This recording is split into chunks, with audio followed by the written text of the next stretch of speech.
what? Try it. You know what makes it easier though? Drinks.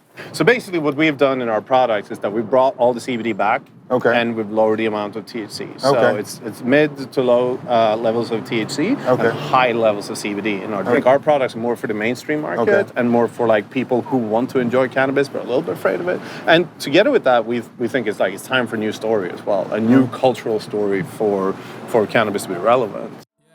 Feel like John Moran, need a triple-double. Told him check the stats, yeah, I got a couple. I don't drive the bar. Oh, for those of you new to Open Tap, I'm John Pittman, blockchain advisor, but I'm also a bartender. I love to interview entrepreneurs with great projects from all different industries, and I make some great cocktails as well to get the great conversation out of them. I'm the MVP, now I feel like Russell. Yeah, I need it now. Told him on the lay. I've been moving, dog. Yeah, I'm on the way. I don't hear the talk.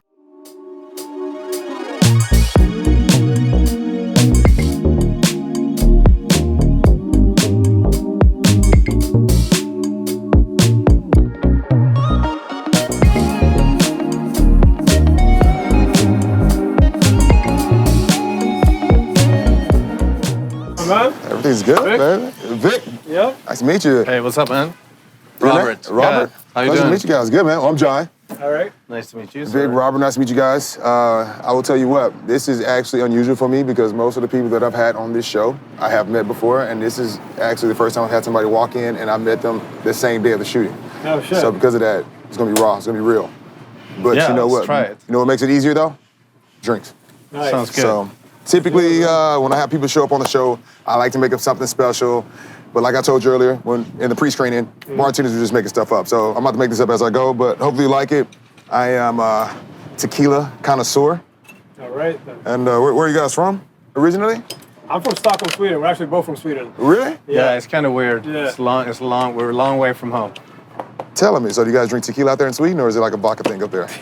They drink whatever you put in front of them. Yeah. Mostly vodka, but anything. Yeah, anything you put in goes. front of them, it just goes down. Anything goes. Where are you guys at now? So I'm in LA now. LA? Okay. Yeah. Yeah. Used to be in Miami for quite some time, but Okay. You've been out here. What about you? yeah. I'm in New York. In New I've York? been there for like 10 years now. So 10, you're pretty 11. So you're in Miami a lot, I assume. I've been there love it a out few here. times actually, but not that much. Vic is showing me around. He's showing me the ropes here. It's a different thing. It's a different You know what? vibe. I've been here 2 years, and it's already changed so much with me just being here. I can imagine somebody who's been here 5 years ago. You come into the city, Oh, yeah, it's seeing so Brooklyn where it different. is, Dude, it's so different. crypto people at every corner you turn. Exactly. I left Miami around 2018. Okay. So that was like right before, the whole new boom started around, The 2019, good old- 2020. The good old Really punk, took off. the fist pumping days. Yeah, exactly. I got here in 08. So everybody was telling me back in 08 that like, oh, you just missed the greatest wave that was like, 2000 to 2008 or whatever, right? And then I was here to 2018, and then it was like, it took off. Ooh. Right. So you guys, so you're in LA, you're in New York, but right now you guys are in Miami. And so, I got a chance to get connected with you guys through a friend of the company. And he's like, yo, these guys have a great project. They're going to be in town. And so what brings you guys to town, as a matter of fact? Yeah, we're doing our first brand experience. Brand experience. Brand experience. Yeah. It's like a very technical term for a party. In Miami, we call it networking. Exactly. Yeah, never end. At 11. Yeah, so we're doing our first sort of soft launch of the actual experience that we're trying to bring together, which is called Studio TBD. So we're basically a creative collective that creates cannabis-infused products and Web3 initiatives. So Miami has, dubbed itself the NFT capital of the world and the crypto capital of the world. So that's why we're here. We're here to check it out and see what the scene is. So you say it's a Web3 and cannabis initiative. That is a combination that I don't think I've ever heard used before, outside of back in the Silk Road days when people just buy sketchy stuff with crypto. But how did you guys come across that, and explain a little bit more detail about what that actually entails? Yeah, do you want to start with the cannabis side of things? Yeah, I can start with the cannabis side. That's the fun side. Yeah, exactly. A lot of us can relate with that. I started making edibles actually when I was back here on the East Coast, back in like 2018. And moved out to Cali because, that's what was happening. Invested in a factory out there, started making our own edibles, beverages as well. And it was kind of like I got introduced to Robert through a mutual friend who was really looking for someone that, understood branding, that came from that world of branding and marketing. And, we had some great products, and I'd already been selling the samples for quite some time, and people loved them. And really, like, the conversation started around, kind of like brand and like cultural relevance for cannabis, next generation cannabis. We only do infused products, right? So we don't do the typical kind of stoner weed products. Okay, which is like flour, basically? Yeah, flour and oils and Okay. stuff like that. We just do edibles and, fast-acting edibles and beverages. And that's like more of an experience, I guess, from a smoker's perspective or a consumer perspective? Yeah, well, it's different because it's a social product. It's a product that people understand. With edibles, you can bring them with you. It's very discreet, easy alternative for on the go. And we started talking about like what the state of cannabis was at, the state of the world as well. This was like early 2021. Yeah. So it's kind of end of DeFi summer. NFTs started hitting the scene in a big way. Yeah. So CryptoPunks, Bored Apes, and we were just really excited about the concept. And you can kind of like explain a little bit more from the marketing standpoint. Honestly, it kind of sounds like you're just in the right spot at the right time all the time. Like it was booming out there with cannabis. Okay, we want to add the Web3 initiative. So now let's go to Miami. Let's make sure we're in the right spot at the right time again. Right. Well, I think that's a great boil down. And basically looking forward, what we're trying to do is basically be in the right spot in the right time, but in a bigger way than any of these things has actually been before. So, like you said, the cannabis. Oh, thank you, dude. Cheers. This looks delicious. It's summertime, so I feel like just keep it bright. Yeah. I know they look like girly drinks, but it has a little ginger beer and gives you a little spice. Oh, nice. I need a name for it. Maybe I'll just call it TBD, to be determined. Yeah. Well, that's what our cannabis drink is called. So yeah. Oh, you guys got a drink? Yeah. You didn't bring a drink? No, we didn't.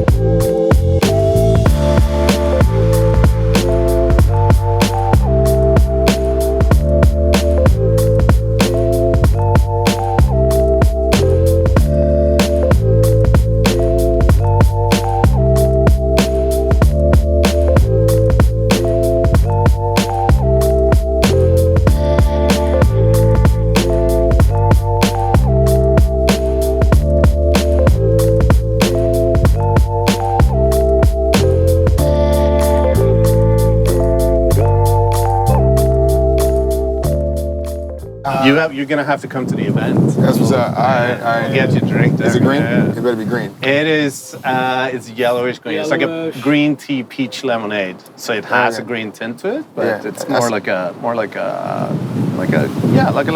That sounds dangerous. Well, that's a whole thing actually. That's part of it. Really good segue into like we've designed it to be not dangerous. Okay. Because it's one thing that's weird about the cannabis industry is like, because it's been illegal for so long. Right. So what they also made illegal was the research on the plant. Okay. So the only people actually research on how to manipulate the plant over the last, let's say, 50 years were,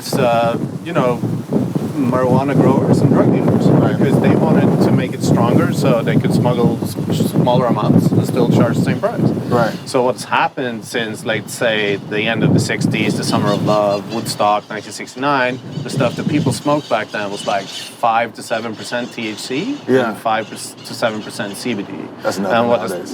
Which is now, today, it's like, whole different thing. today that's regarded as, I don't know, bushweed maybe? Yeah, exactly. So, but over the course of time, since let's say 69 to now, the drug dealers have manipulated the plant to make it stronger. So now what you're buying, even dispensaries in the regulated market, is like 25 to 30% THC and no CBD at all, which actually makes the plant.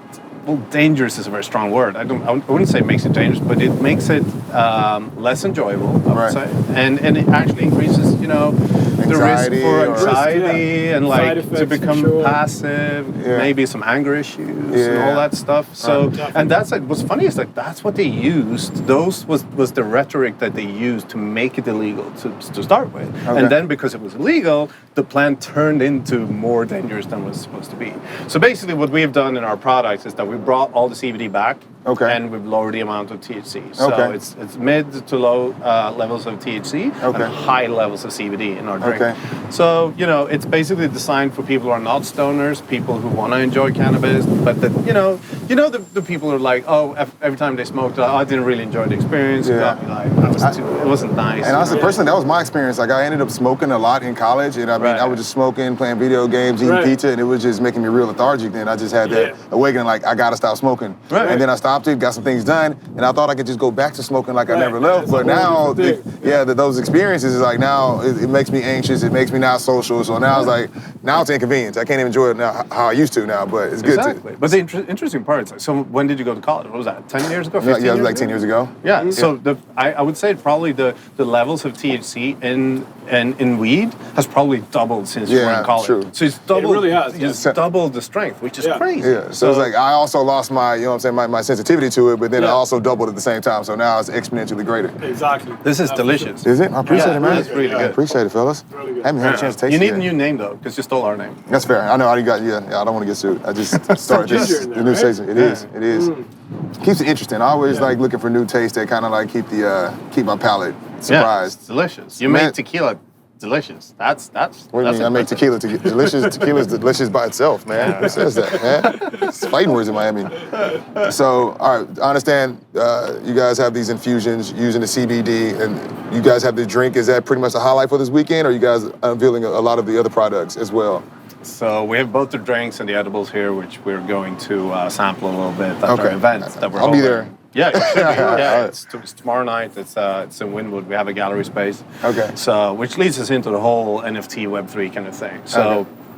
I don't know how we should explain this, but one way of thinking about it is that, cannabis cultural story as for like, let's say 20 years has been very ingrained with rap music, Yeah. attitude, Yeah. like smoking a lot, getting super high, and that's fine. It's a cool thing, but it's like, we think that maybe that's holding it back a little bit to go mainstream, and it will go mainstream with the will. legalization process, and people are finding new ways into it, and I mean, and the voting culture is getting older too now. That Oh, yeah. we've been saying it since we were kids. Like, yo, I can't wait till we grow up. I can't wait till we're 30, 40. We're going to make it Exactly. legal. And that is exactly happening that's right now. exactly what's happening. Yeah. It's going really fast, Yeah. and we sort of think that, and it fits our product as well, because our product is not designed for stoners. Like stoners are like, they want to get really high, and like Yeah. we think that most people, it's just like alcohol.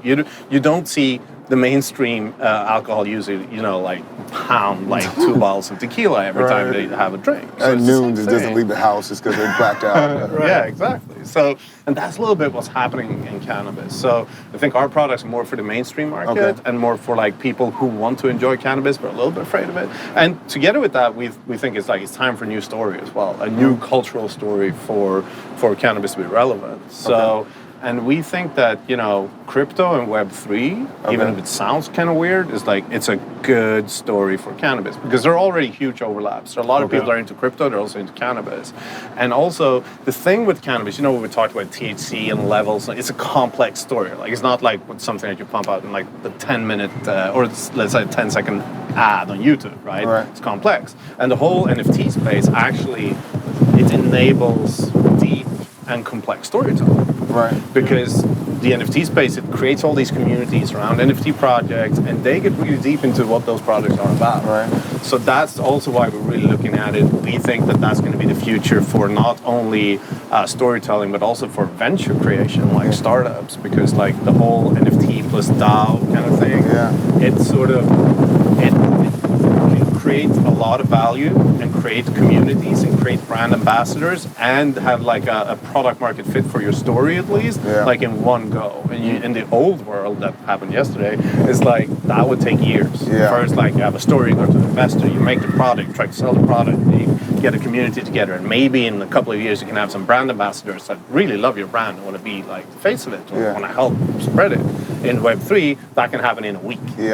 In reverse. Yeah, you can. Yeah, exactly. And it goes both ways. Brand ambassador, Really the community, fast. now you have a product. Yeah, but it goes both ways really fast, which is kind of fascinating because I'm from branding and marketing. And that's always been a slow game. Always. All right, we have to invest tons of money and tons of time. But in this world, it feels like everything is so much faster in both ways. So like you can grow really fast and it can crash really fast. So we also believe, because we've been in this space since January of 2021, we started The space as in the crypto? as in both actually, Okay, but let's say crypto, like we did a lot of research starting in January 2021. And one thing that we decided was that, all right, we're not going to do something super big, super quick. Like we need to grow organically. We need to have like proper quality throughout, because we think that that's going to, there's been like a lot of things that have gone up really quickly. And I think over time, what's going to happen is like people are going to go back to quality. What is actually quality? Okay. And people who use quality products with a quality story and leverage Web3 instead of just like, oh, it's Web3, let's make something for Web3. Okay. If that makes sense. Okay. So I just want to rehash. So with this NFT and this the cannabis community inclusion, so these guys, they would already be customers in the ecosystem, and as a separate, I guess, a separate escapade, they would also be purchasing NFTs in the NFT community as well. Yeah, Right. Okay. exactly. Yeah, I mean, like the idea is that, you know, as the cannabis ecosystem is developing, because of the regulatory, you know, just as crypto, it's a great opportunity because, you know, you can be an NFT holder and then you can participate in, say, you know, like in your state, what can you get involved with cannabis in your state? Okay, all right, what I mean? that's okay. So it's a way for us to kind of like share the IP and the enterprise, you know, opportunities around cannabis as well, because it's a growing industry, right? What are some other ways you thought about playing? Have you guys thought about maybe using a utility token within the, I guess, the commerce facility of it all? You're an expert at this already. I can hear it. Okay. Like, that'd be the next step. Okay, once you get the community right now. Like you're ahead of us on our name, and you know more about this. But seriously, that's exactly what we're doing actually. So we have a utility token right now, which is a membership token, and if you purchase that, then you get special rates on the cannabis products for the states where it's legal. And also we have an NFT collection that we have put together that we're going to basically gift to our DAO. Okay. So that collection gift towards the DAO? You said DAO? So that's another conversation. Yeah, we're creating a DAO with the utility token is like a membership token to the DAO. Okay. And the DAO owns a bunch of NFTs that we're going to leverage to create creative products off of the IP, because that's the whole thing, right? If you own an NFT, you own the IP to that NFT. You can do whatever you want. So because we're a creative studio and a creative community, we can leverage our creatives to create a ton of interesting products. Right. So those products, you're going to get special rates on those products, and you're going to get special rates on the cannabis products. And then in the middle of it all, we're also developing our own NFT story that's going to tell the cannabis story for our products, why they are what they are, and we're going to do it in a fun way. Dude, this is all amazing stuff. I love it. Honestly, it's a lot of work. Life is hard. That's my favorite motto. Yeah. So if somebody wanted to get involved in this project, what's the best way to go about getting access to this community, NFT, buying some cannabis? Yeah, I mean, the best thing is to first go to our website, studio-tbd.io. All right. You can mint the membership token there as well. Okay. After that, you can go to Discord. Okay. So that's the best way to get started. That's the best way to get started. So get the membership token. That's step one. Go to studiotbd.com, membership token. Yeah. How much are those right now? With the ETH crashing right now, it's like... Yeah, now it's a rebate. It's like $120 maybe? Yeah, something like that. How long has the project been live? Since March, right? Since March? Yeah, March, April. Yeah, it's not that long. Oh, you guys are fresh in the game right now. Yeah. You guys on the road show right now. Yeah, but that's the thing. We've been This is our first event. Yeah. Right. So we've been researching and working behind the scenes. This counts. Yeah. This is out. Sorry. This is the first interview. Yeah. We've done one podcast, but this is the first on camera. This is hanging out at the bar. We just got cameras everywhere watching us. Yeah. So the thing is that we've been working like behind the scenes for over a year, and we soft launched it two months ago. We have so many plans. There's so much stuff in the works, and that's the thing. Like in the whole space, what usually happens is that people tout their plans. They're like, "Oh, here's all the amazing things that we're gonna do. Just trust us." And I think which is cool, and it's cool for the people who actually deliver on that. It's actually amazing. Like it's a really cool thing to see. But I think our approach is slightly different. We're like not promising anything, but we're gonna instead over deliver every way. Like we have been working like crazy because we have a really, really complicated and complex, I should say, vision that we're gonna bring to life. And you guys really have a system that really kind of does a balance check on you as well, with you guys having the DAO and then the community involvement and things like that. You guys have to answer to these people at all times. Exactly. You got to stick it to the roadmap. Yeah, they're your biggest fans, and at the same time, they're also a watchdog organization for what you're doing. And I think that's amazing. Like it started to become popular in business over, in general, to be more transparent. Let's say 10 years ago, this trend started with Twitter and social media, became more and more transparency. And I think in Web3, the companies are Web3 native, if you want to use a cliche, which we are. You have to be more transparent. It's like transparency comes with it, and I think that's something that's going to be really, really good, both for the business environment and for customers and clients. All around. And transparency is a good thing. Transparency, and I think you definitely guys have a chance of these other cannabis companies plugging into you guys as well with an idea this big. Yeah, for sure. Yeah, no, I can see that as well. Definitely. Well, fellas, time's up, but I will see you guys tomorrow, and we will continue these discussions. Nice. And I look forward to hearing the details of it. Thank you guys so much for pulling up. Big Rob. Thank you. Tomorrow, man. Thanks, man. Absolutely, man. Cheers. Thanks for the drink. Yeah, this is good. You guys want a shot or what? Sure.